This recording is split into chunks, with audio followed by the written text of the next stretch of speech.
I was 12 when I first learned I was the wrong gender to inherit my family's legacy. It was career day at school, and like every other ambitious child, I was eager to share my dreams with my classmates. I stood before them, speaking with unwavering confidence, proclaiming that one day I would run Mitchell Manufacturing just like my father had. I imagined myself in his shoes, making decisions that would shape the company's future, just as he had done for so many years.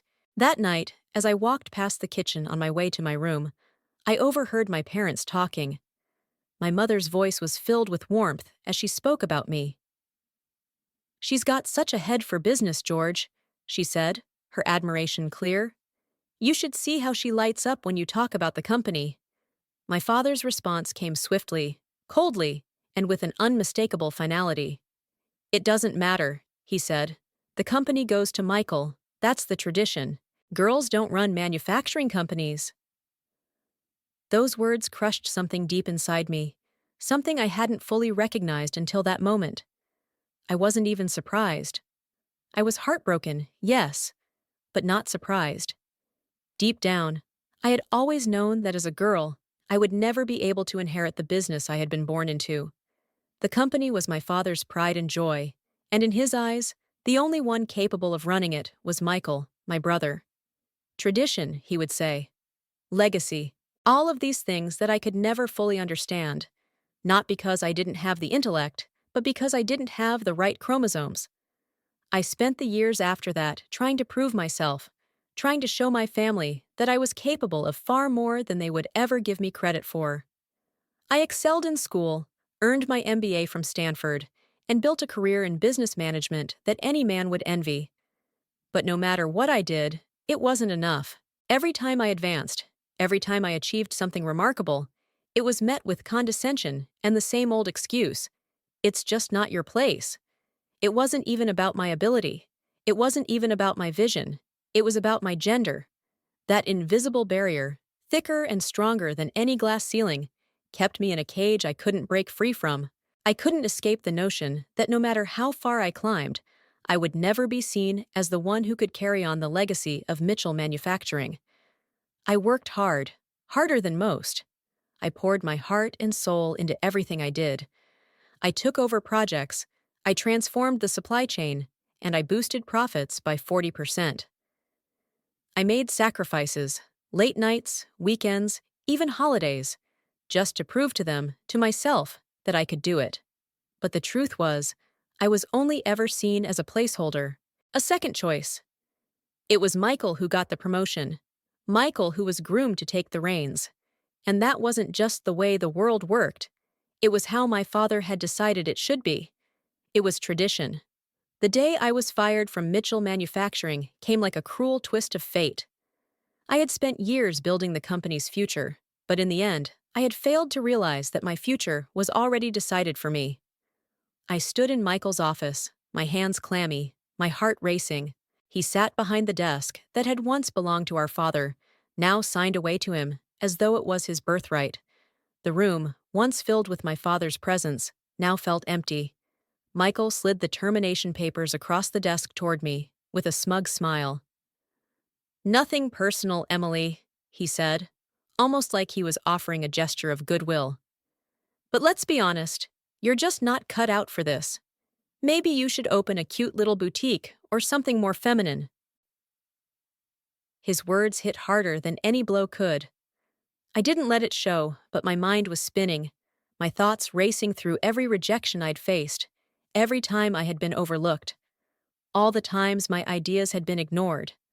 I had sacrificed so much for this company. I had given everything, and yet it wasn't enough. I had the wrong gender.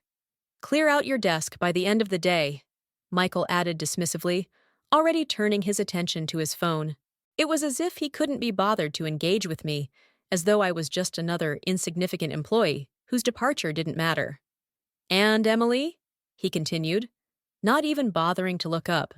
"Girls don't belong in manufacturing. Just a little advice. Find something more your style." I had to suppress the flood of emotions that rushed over me. Anger, disappointment, sadness. I walked out of his office with my head held high, past the employees who wouldn't meet my eyes, past the systems I had spent countless hours building, dismantled in favor of Michael's friends and their half-baked ideas. It felt like everything I had worked for had been reduced to nothing. It wasn't just the company that had been taken from me. It was my dreams, my identity, and everything I had built. In my office, just for one more hour, I packed up my things. 15 years of work, photos, awards, business plans, all of it now meaningless in the face of my brother's success. But there, at the very bottom of my desk drawer, I found something that made me smile.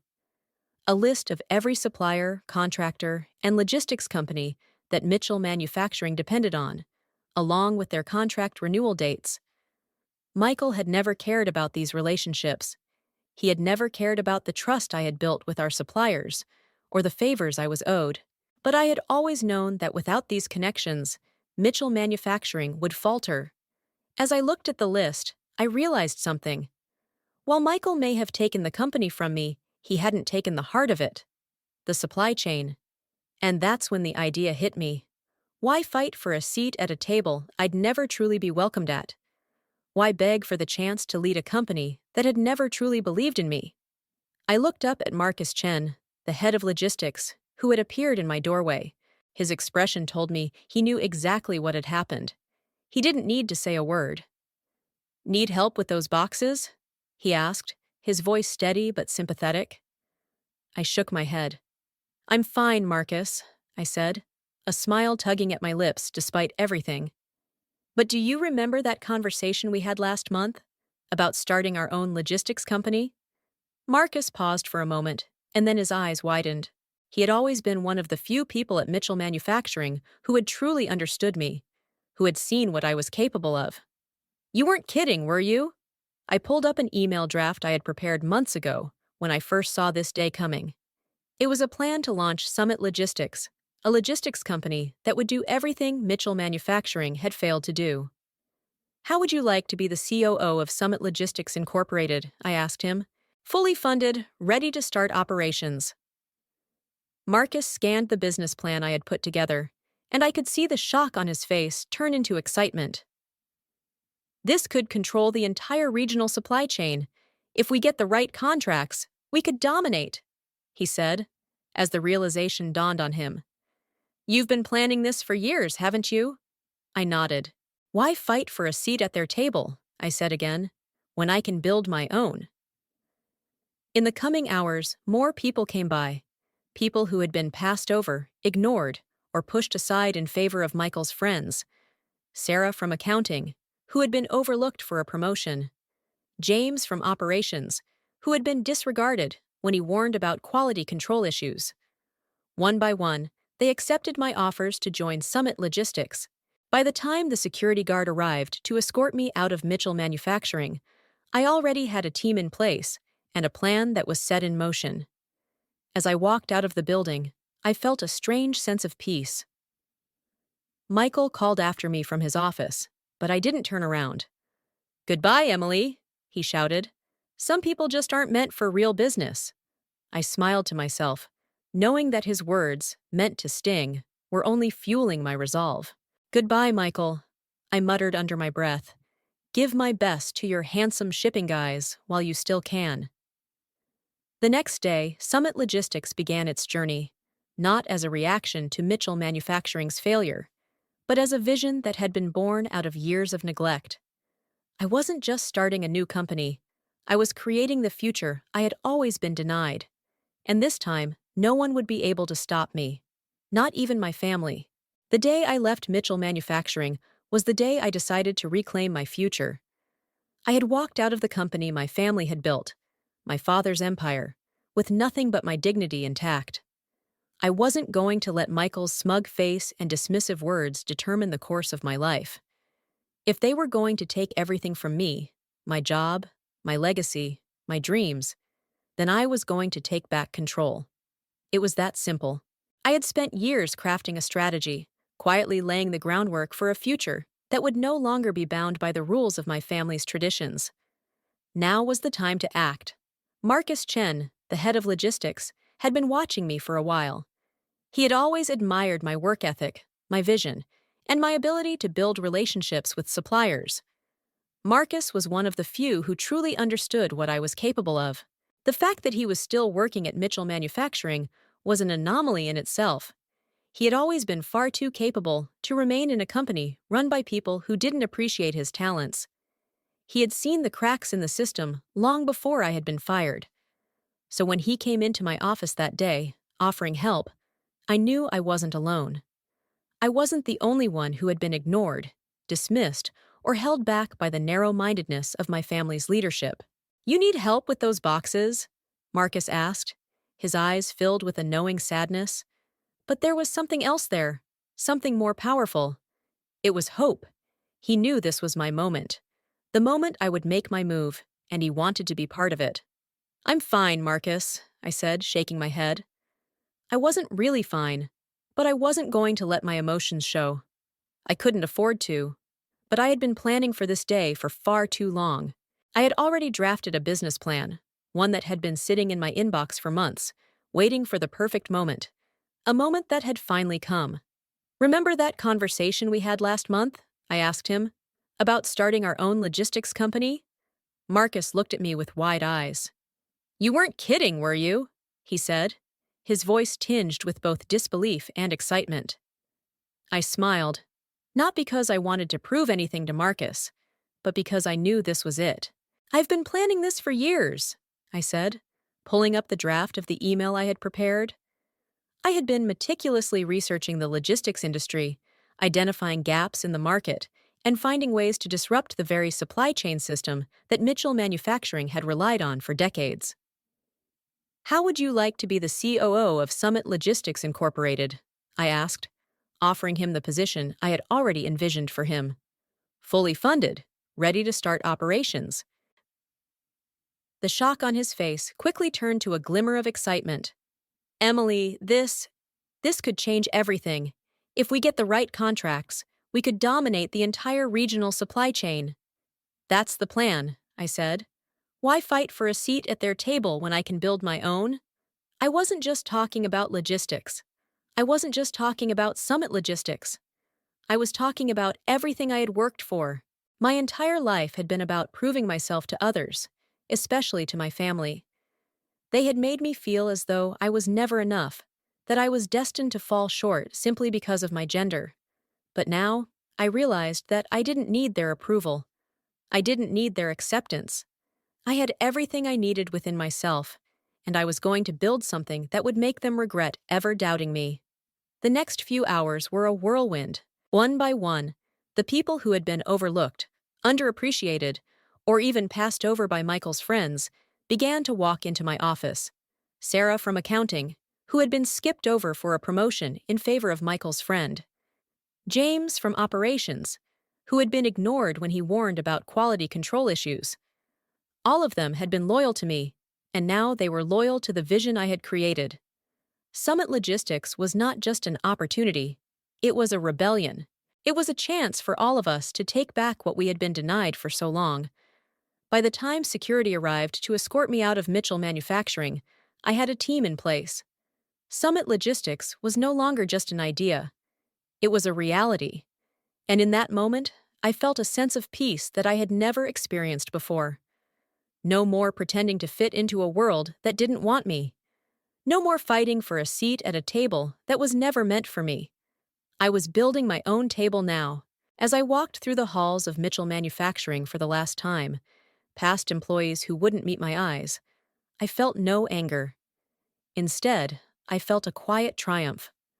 I was leaving behind a broken system, a system that had tried to silence me, to diminish my worth. I was taking back my future, and I wasn't going to let anyone stop me. Michael called after me from his office, his voice laced with mockery.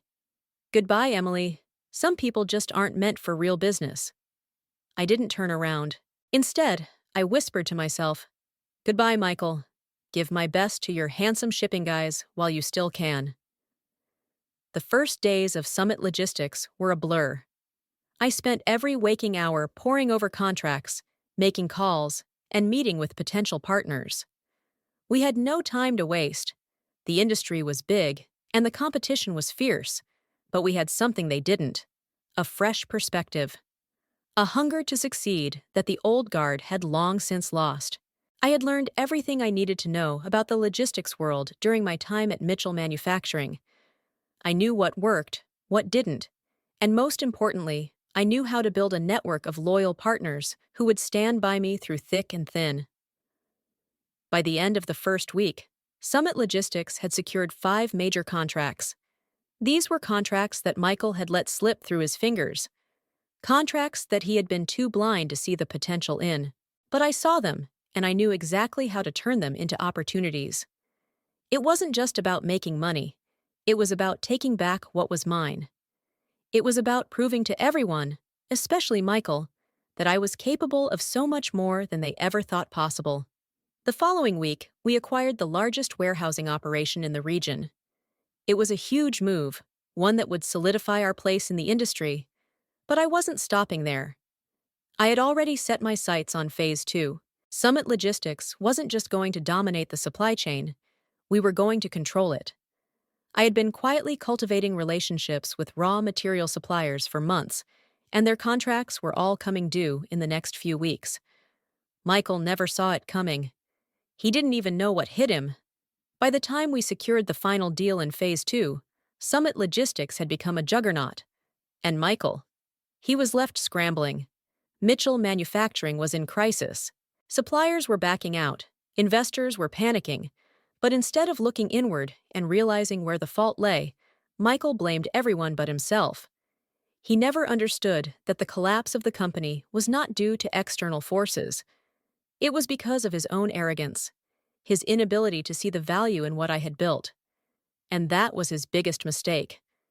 I had built something better, something that didn't need his approval or my father's, something that was mine. Summit Logistics wasn't just a company. It was my redemption.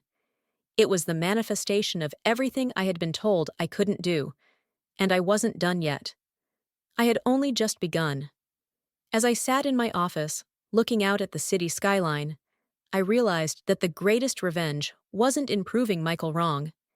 It wasn't in watching Mitchell Manufacturing crumble. The greatest revenge was in proving myself right.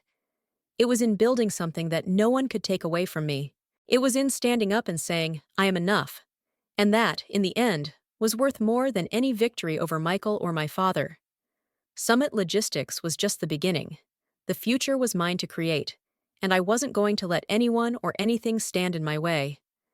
The world I had built was beginning to take shape, and I was finally seeing the fruits of my labor. Summit Logistics was no longer just a dream or a rebellion. It was a thriving business, its foundation solid, its trajectory set. I had spent so many years fighting for a seat at a table I was never truly welcome at, and now, with Summit, I wasn't just sitting at the table. I was building my own. Yet, as the weeks went by, I realized that this victory was only the beginning. It wasn't enough to simply prove that I could build something successful. I needed to do something more. Something that would change the entire industry, and perhaps the way people thought about leadership, business, and talent. The first few months of Summit's success felt like a whirlwind. Every decision, every contract we secured, felt like a step towards something monumental. We had grown quickly, faster than anyone, including me, had anticipated. Our team was growing too, as more talented people began to see the potential in what we were doing. People who had been sidelined at Mitchell Manufacturing were now a vital part of Summit's vision. It was no longer just about me proving myself to my family or to the world. It was about building a company that would stand the test of time, a company that would redefine what it meant to succeed in business.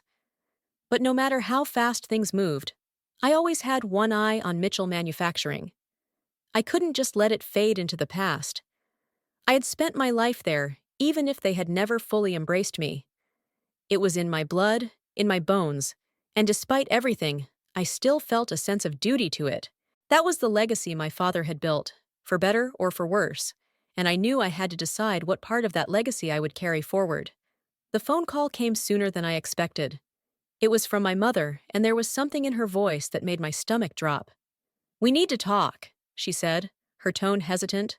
almost like she was treading carefully around something fragile. About the company. Which company? I asked, though I already knew the answer. Mitchell Manufacturing or Summit Logistics, because only one of them is thriving. There was a long silence on the other end of the line. I could practically hear her weighing her words. It's Mitchell, she finally said, her voice barely above a whisper. The board meeting is tomorrow. Michael, he's going to lose his position. The shareholders are furious. I leaned back in my chair, staring out the window. I had expected this day to come. I had known it was inevitable. Michael's arrogance had driven the company to the brink, and the board, the investors, everyone who had been ignored or belittled, was finally starting to see it. But my mother's words stung, not because of the situation, but because I couldn't help but wonder if she expected me to step in and save him, to save Mitchell Manufacturing. The truth was, I didn't care about Mitchell Manufacturing anymore. What I cared about was the future I was building with Summit Logistics. I had a vision for that future, one where leadership was about talent, not gender, not tradition. It was about building something that was sustainable, something that wouldn't crumble under the weight of its own outdated ideas. Still, I couldn't ignore my family. I had spent too many years looking up to them, trying to gain their approval. And now, I had to make a decision. Would I let the past go? Or would I allow Mitchell Manufacturing to be swallowed by the same complacency and pride that had brought it to its knees? The answer came the next morning, during the board meeting. I watched via video link, knowing that this was the moment that would determine the course of my future. Michael was standing before the board, his usual arrogance absent. He looked defeated, a far cry from the confident man who had once believed the company would always belong to him. His suit was rumpled, his hair unkempt. It was a stark contrast to the pristine image he had tried to project for so many years. "We're exploring alternative supply chain options," Michael said, his voice wavering. "We're looking into new partners." A board member interrupted him sharply. "There are no new partners, Michael. Summit Logistics has locked up the entire regional network. They just announced a $200 million expansion." I watched Michael's face fall as the weight of his failure settled in. He had no answers, no solutions, just excuses. His inability to see the value in what I had built, the infrastructure I had put into place, was now his downfall. And the worst part? He still didn't understand why he was failing. He was too blinded by pride to see the simple truth. He had underestimated me. And in doing so, he had handed me the keys to a future that was now mine to control. I could hear Michael's voice growing frantic as he turned to the board. "We could try to negotiate with Summit," he stammered. "Maybe there's something we can work out." At that moment, I decided to make my entrance. I stood up from my desk and walked toward the screen where the board meeting was being held.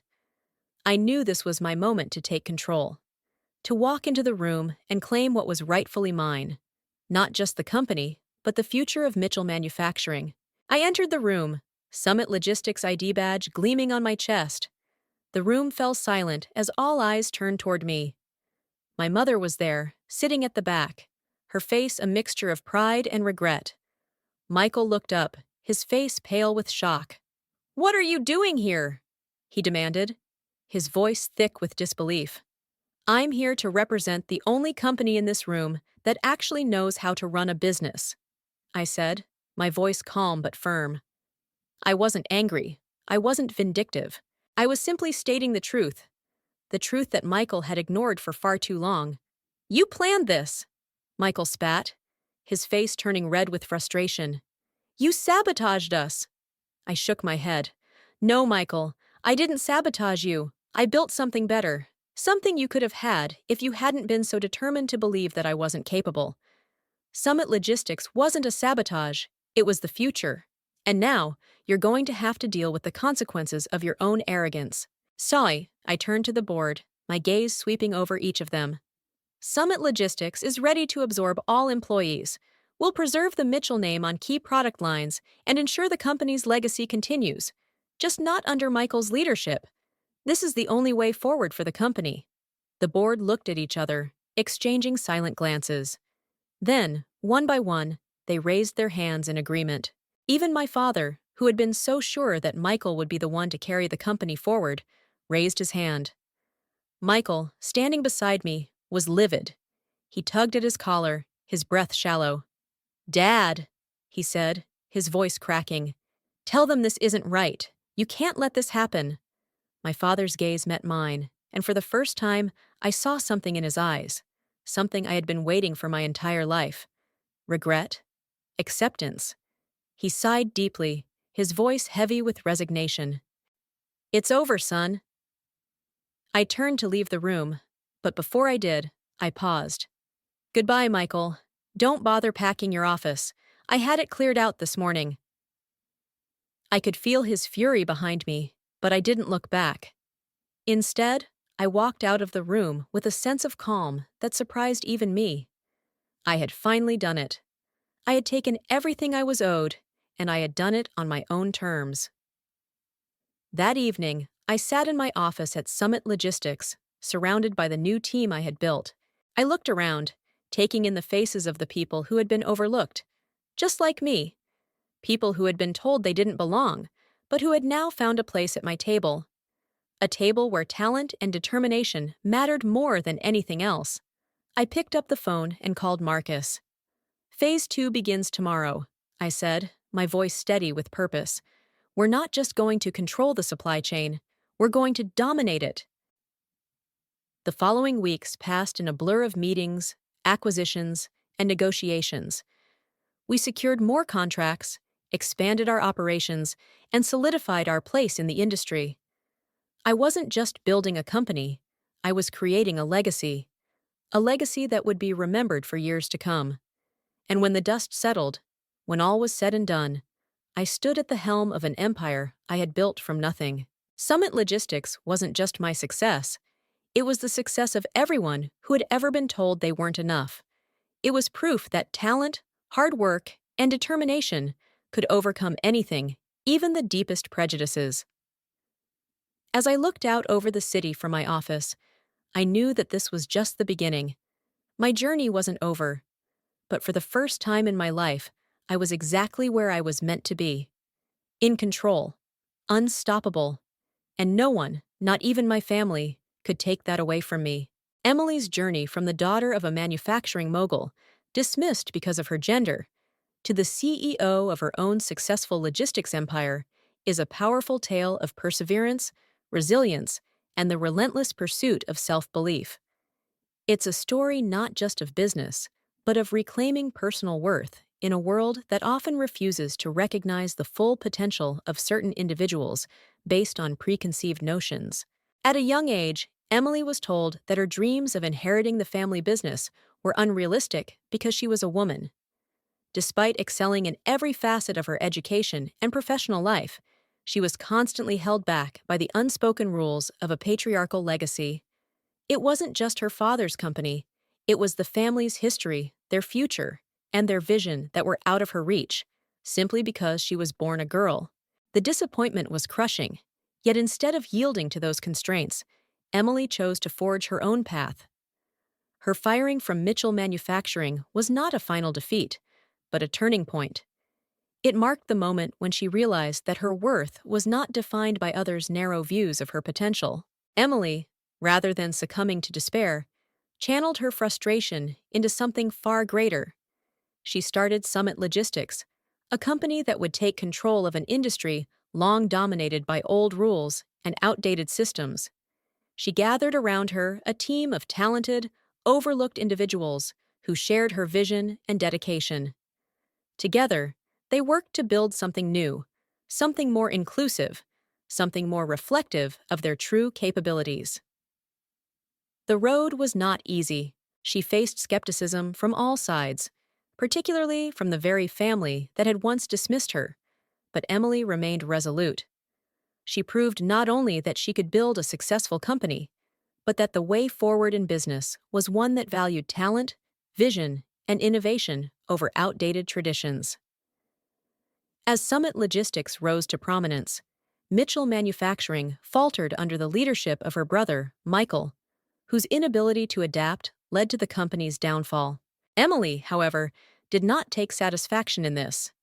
Instead, she offered Michael a way out, a chance to preserve what was left of the company under her leadership, and she took control, not out of spite, but out of a deep sense of duty to create something that could thrive. What followed was not just a triumph in business, but in the breaking down of systemic barriers. Emily built a company that didn't just compete, it revolutionized the industry, proving that success does not belong to a select few based on their gender, background, or heritage. It belongs to those who dare to believe in themselves and to those who are willing to do the hard work of transforming the systems that seek to hold them back. Emily's story is a testament to the power of resilience and the importance of self-worth. It teaches us that when we're told we aren't enough, it's often because others are unable or unwilling to see our true potential. It teaches us that obstacles, whether personal or professional, are not dead ends, but opportunities for growth, innovation, and reinvention. When faced with adversity, we have two choices. We can allow it to break us, or we can use it as the fuel to build something better.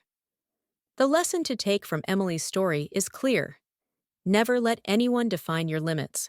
In today's world, we often face challenges that seem insurmountable, whether they come from societal expectations, systemic inequalities, or even personal setbacks. But, just like Emily, we have the power to rewrite our own stories. The most important thing we can do is believe in ourselves, even when others don't. If we can find the strength to rise above, to push back against the voices that say you can't, we can build something truly extraordinary. As you apply this lesson in your own life, ask yourself, what have you been told you can't do? What limits have others tried to impose on you?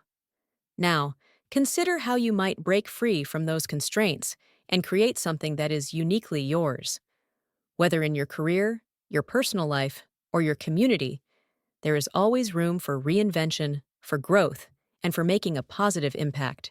For those of you watching who may be facing your own battles, remember this. Emily didn't wait for permission to succeed. She made her own path. You can do the same. The world needs people who are willing to challenge the status quo, who are brave enough to believe in themselves, even when it seems like the odds are stacked against them. If you've found this story inspiring and want to hear more about how to break through barriers and achieve your goals, consider subscribing to this channel. Your support motivates me to continue creating content that can inspire you to take action, to dream bigger, and to become the best version of yourself. Join me as we explore more stories of success, resilience, and the power of self-belief. Together, we can continue to build a community of people who are dedicated to rewriting their own stories and creating the futures they deserve. Subscribe now, and let's take this journey of growth and empowerment together. Your story is just beginning, and with the right mindset, you can achieve anything you set your mind to.